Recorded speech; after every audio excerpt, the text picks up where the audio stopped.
What's going on, everybody, and welcome back to another blog post with Nevs. Today I wanted to discuss the launch of the PlayStation 4.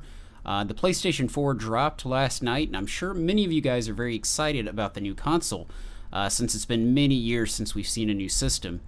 However, I've decided that I'm going to avoid the initial hype and wait a bit to see how things pan out.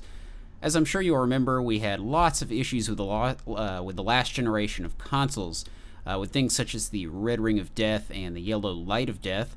And I'd like to wait and see how those initial launch consoles pan out, because sometimes we run into issues with them. Maybe there won't be any issues, but I'm skeptical.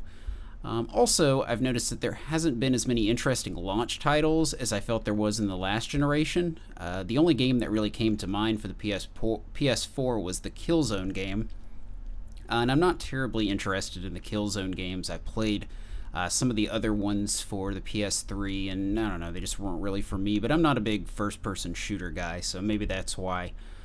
So overall, I feel it's a pretty good idea to wait a few months and see how things pan out with hardware and software issues, exclusive titles, and the DRM that Microsoft was pushing for a while.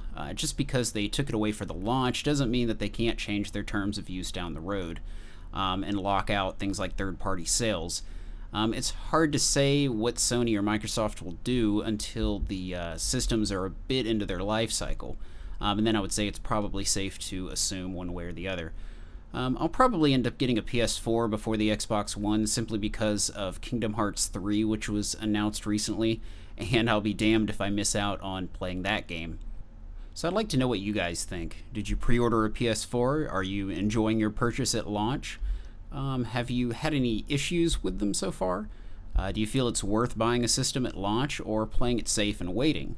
I'd like to know what you think in the comments. And as always, I'll see you guys in the next one. Peace.